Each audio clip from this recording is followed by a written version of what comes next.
Countdown for blast-off.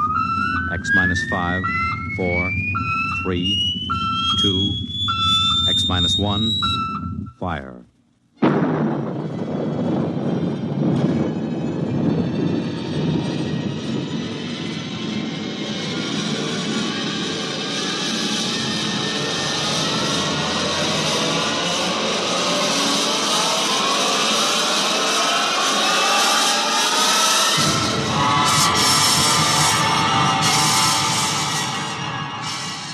From the far horizons of the unknown come tales of new dimensions in time and space. These are stories of the future, adventures in which you'll live in a million, could be years, on 1,000 maybe worlds. The National Broadcasting Company, in cooperation with Galaxy Science Fiction Magazine, presents X minus 1.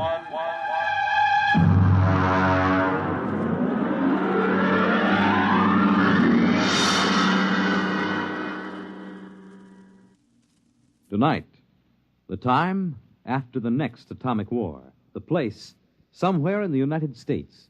The story, The Moon is Green, by Fritz Leiber.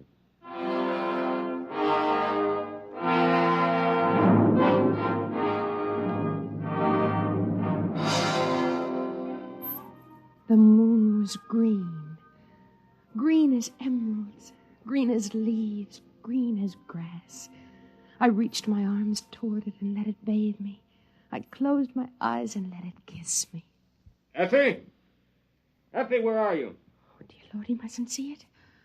It's so beautiful, and he always kills beauty. Effie! In the bedroom, Hank. I've got to close the shutters before he comes. Mustn't. Effie! What the devil are you doing? Close those shutters, you fool! Come away from there. You're trying to destroy yourself and me, too. You know those shutters are not safe to open for another 5 years. I only wanted to look at the moon. The moon? Here, count yourself for radiation. You know what the Central Committee would do to you for breaking the lead shield? Kill me. I wouldn't mind. Don't talk like that. Would it be so different from being shut up in a lead coffin the way we are now? Would it be worse than the eternal thud of the air conditioners and the radiation filters? Be still and count yourself. Good Lord. We're past the danger zone. Oh, wait a minute. Did you take off your watch? No. Well, give it to me. You fool. You little fool. What am I going to do with you? Can't you understand what kind of a world you're living in? Can't you?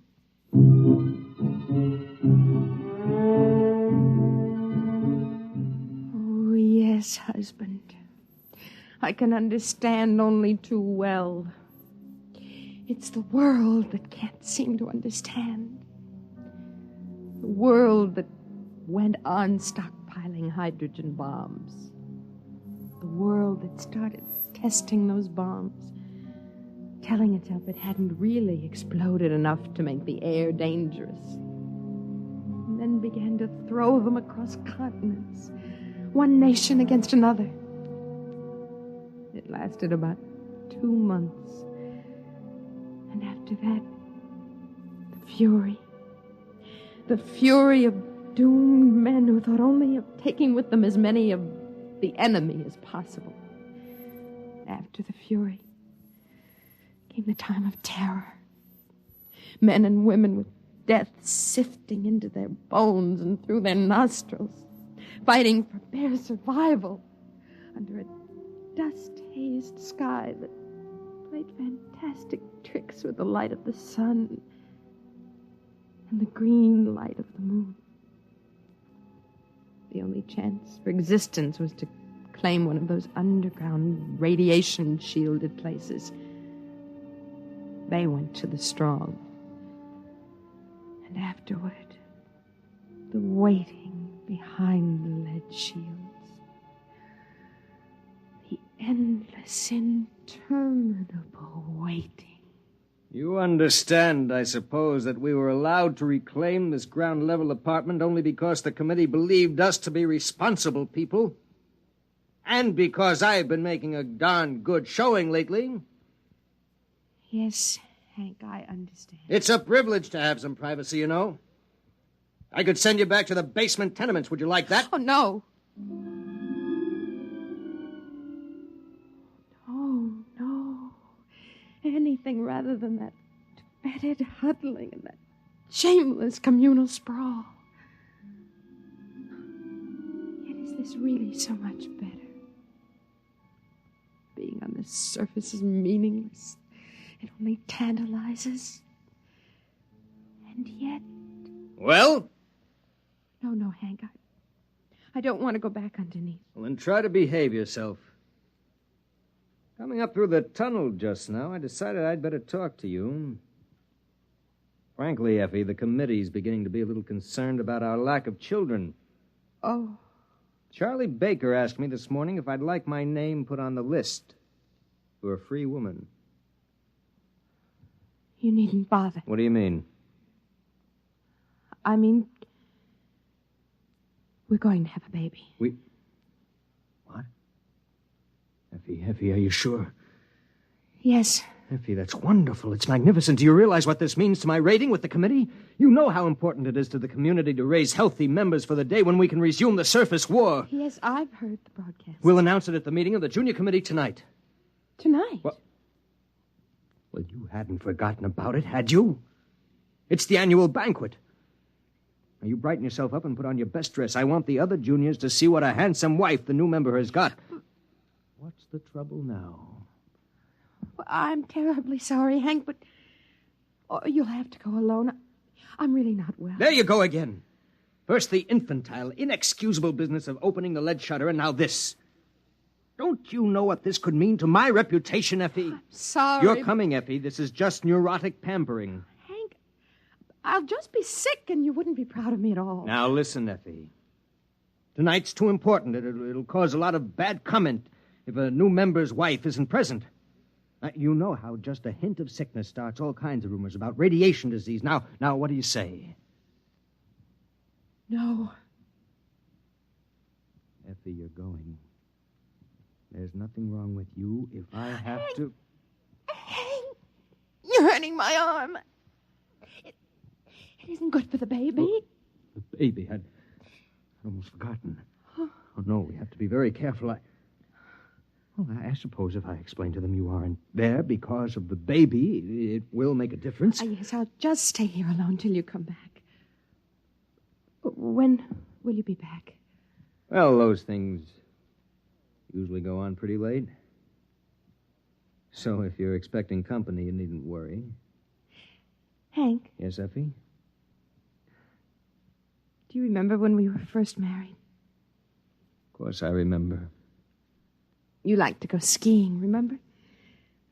You said it was like feeding a hunger for beauty, being up on a mountain covered with snow. What are you talking about? You forgot. I haven't forgotten. I have just as much desire to get outside as you do, but I know there's no chance for me. I've got to see that my children and their children survive to see the sun again. We've got to behave like adults, to make sacrifices. We've got to keep the strain pure. Hank, what do you suppose it's like for them? For whom? The freaks and the mutants, the outsiders. What do you know about them? I remember some of the pariahs. They were hairless, cringing creatures with radiation welts all over their bodies. They came begging to be taken in during the last months of the terror. The committee ordered them shot down, just like dogs. We don't like to talk about that. Hank, are they still out there? Effie, this is the sort of talk that's just morbid. Are they? Yes. There are still humans out there. At least they were humans. They know better than to come near the shelters now. Poor creatures. I can't stand here discussing this nonsense all night. I have to get going. For the last time, are you sure you won't come down with me? No, I'll wait here. Don't you get lonely? No. I was talking to Jim Barnes today. He told me he wasn't going to be able to make it to the banquet either. Touch of the old flu, he said. That isn't like him, is it? Effie, are you listening? What? You remember Jim Barnes, don't you? He used to be sweet on you, said you had the soul of a poet. Well, yes, I remember him. Why? Never mind. Well, I guess I got a bit sharp with you. I'm sorry about that. I was excited about being made a junior and the baby and all. Selfish of me. I apologize. As you get to bed early, I'll probably go over to the men's dorm for a while after the meeting. You'll be completely alone for the next 4 hours. Do you mind? What? Oh, no. Good night, Effie. He looked at me strangely, and then his features returned to their usual, harder, more calculating expression. Was it possible that he had sensed my very dream? Had it been a dream? Oh, it must have been. It wasn't possible that it had really happened. It had just been an illusion, a silly projection out of my starved romantic imagination. I waited until Hank's footsteps vanished down in the tunnel. And then I waited until I heard it. No, it isn't possible. There's nothing out there. Nothing but deformed monsters. I mustn't open the shutters. I mustn't. Oh, dear Lord, I've got to know. I've got to know. I've got to. Well, now, so you haven't forgotten our meeting after all. You.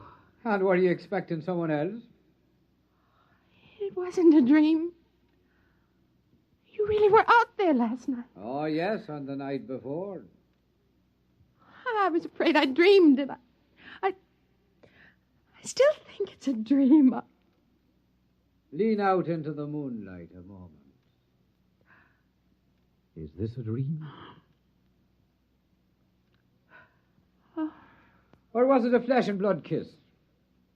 And your name is Patrick. Aye? Patrick. Well, now, did you open the window to find God's own breath, the fresh evening air, or did you open it to invite me in? Oh, of course. Come in. Come in. Come, Joe Lewis. Here, now, let me help you. Being a cat with 12 toes on each foot and ears like boxing gloves is a bit cumbersome. I have to help him a bit, you see. Come on now, laddie. There, now. Is your husband about? No, he won't be home for a while. Well, still, I'd better close the shutters. Oh, no. Leave them open. The radiation? I don't care. I want to see the moonlight. Aye. Would you have a bit of food? Joe Lewis and I are starved for a bite to eat. Oh, yes. Yes, I'll get it. Oh, Effie? Yes. Oh, but you're a fair creature. Thank you.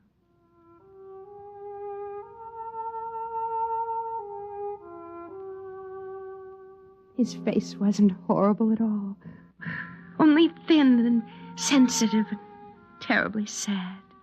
And there were no radiation welts or scars on his skin.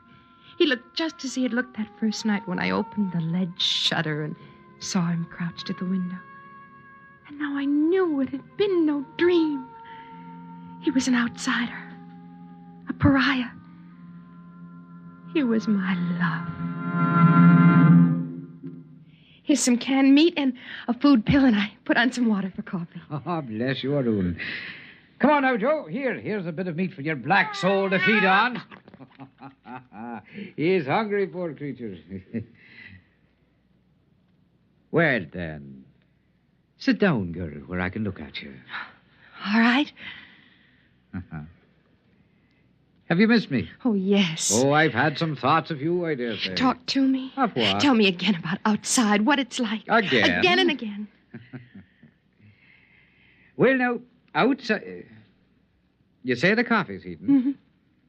Well, then, it is a wonderland for sure.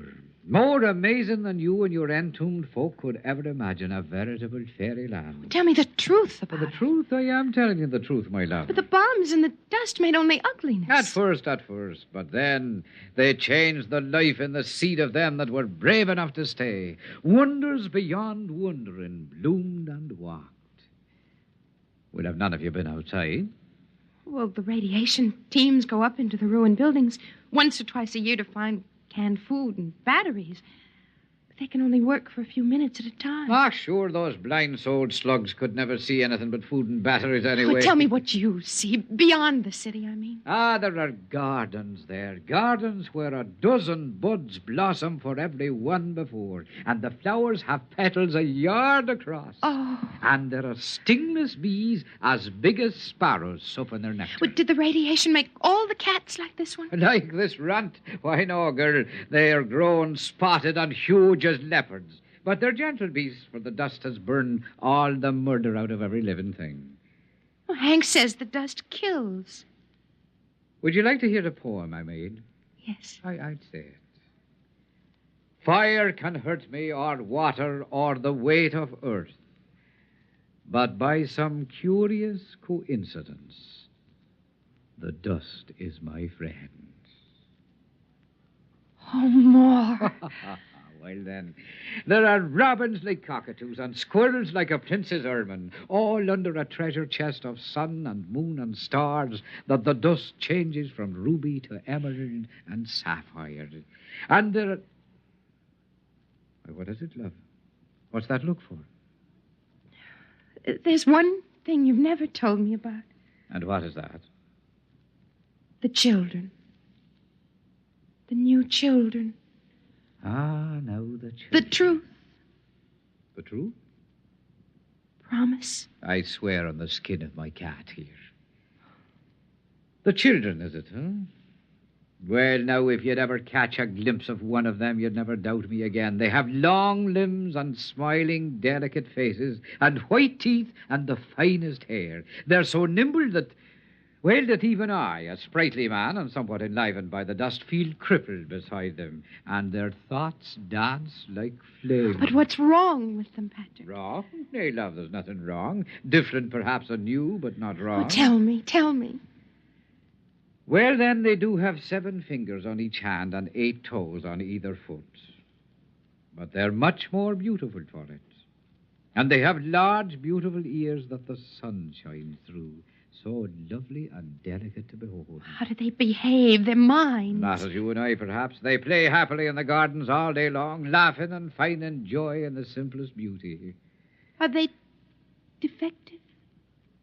Well, now, by the standards out there, you're the defective one shut up here all the while, hating and crawling in ugliness and feeling dirty.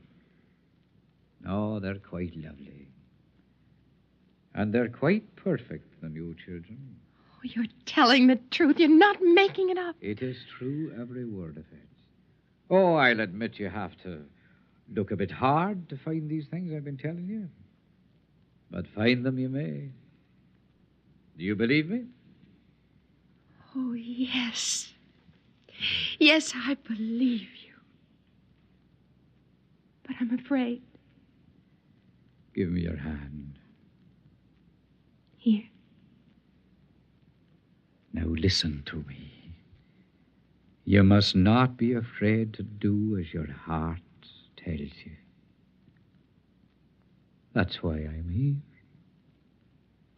Oh, Patrick. Patrick. Don't either of you move. Oh, Hank, Stay there, I'll blast both of you. Hank, but... Carrying on like this, and not even with a man of the community, with an outcast, a pariah. No, man, I know what you're thinking, but you're wrong. I just happened to be coming by, hungry, a lonely tramp, And I knocked at the shutter, and your wife was a bit foolish and let her kind heart get the best of it. Do you think you can sell me that? Hank, please. So you're going to have a child, my dear. My child? Yes, your child. I should pull this trigger right now. I should shoot him down in cold blood. Man, you're mad. I never touched your wife. You contaminated pariah. You're going to die. Don't you know that? Hank, if you kill him, you kill the bringer of the best news we've ever had. Oh, Hank, put aside your jealousy for just a minute and listen to me. Patrick has something wonderful to tell us, all of us. What do you mean? I mean that we need no longer fear the dust. Oh, Hank, remember how it was with me. All the exposure I had, and yet there are no burns. Hank, those who were brave enough to stay outside have adapted. They've become a beautiful people. Did he tell you that? Everything that grew or moved was purified. He filled you with lies so he could take you. No, it's true. The radioactivity is almost gone, burned out. Effie, I've been out there. It's horrid. No. You've been blinded. Blinded to beauty. Blinded to living. Good Lord, you believe it? It's true. It must be true. Look at Patrick. He's living proof. He's been outside for a year, and there isn't a mark on him, not a scar. It's because he's brave. And the dust can't hurt the brave. Oh, you think that's it, huh? All right, Effie, I'm going to prove something to you. You, Patrick, take this radiation counter. Take it. Very well. Press the button and count yourself. Go on. As you say. Read it. Read it! 1,700. Yeah, you hear that, Effie? 1,700 radioactives, enough to kill 1,000 men. He's like raw radium. If you turn out the light, he'll glow green in the dark. A week's exposure to him will destroy you. What are you proving, Hank? That he's a freak. A freak! Get away from him. He's destroying you right now. May I shut this thing off now? Patrick, is it true?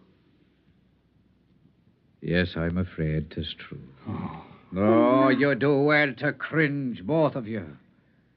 I'm living death. I'm death itself. As your husband so wisely said, I'm a freak. Just like the man who ate nails and walked on fire. Only my oddity is that for some unknown reason, the dust can't harm me. I'm the only one. Step right up, ladies and gentlemen. Not too close now. And examine the man who couldn't die. And now, if you don't mind, I'll go back to my dead world and leave you to yours. Wait. All of those beautiful things. It gets so lonely out there. And I was starved for beauty. And so were you. There's no garden out there. Garden. Listen to me, the both of you. What is out there is more terrible than either of you can imagine.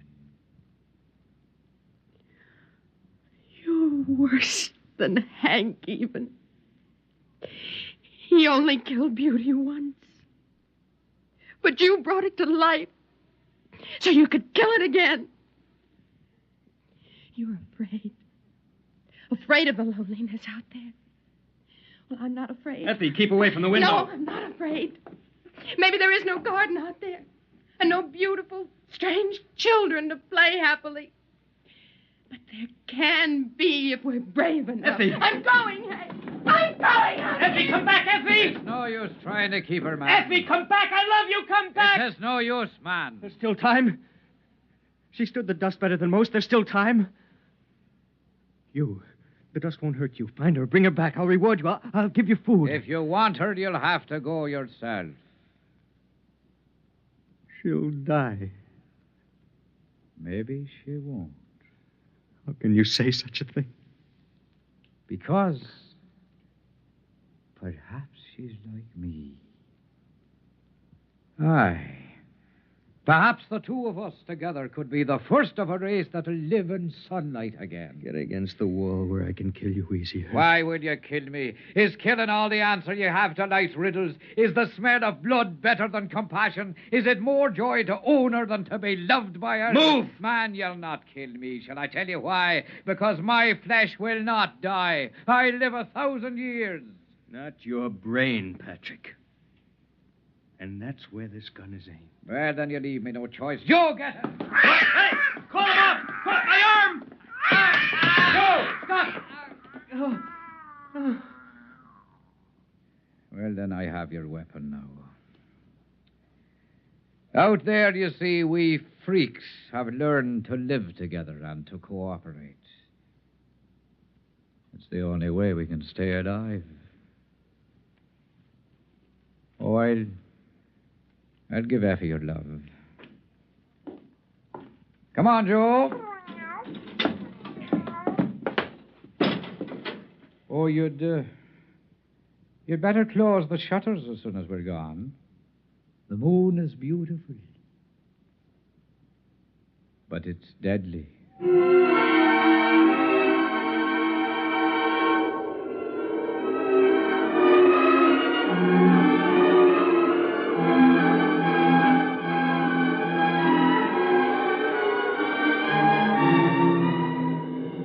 I was waiting for him at the end of the ruined street. When we looked back, we saw Hank closing the lead shutters on himself.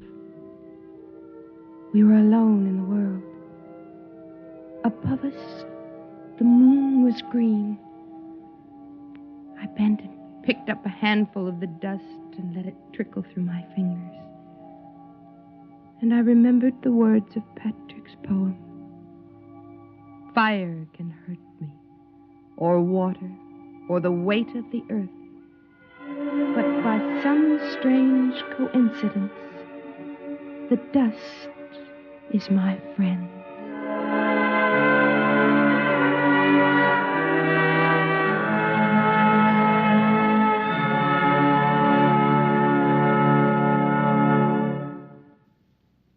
You have just heard X-1, presented by the National Broadcasting Company in cooperation with Galaxy Science Fiction Magazine, which this month features Advance Agent by Christopher Anvil.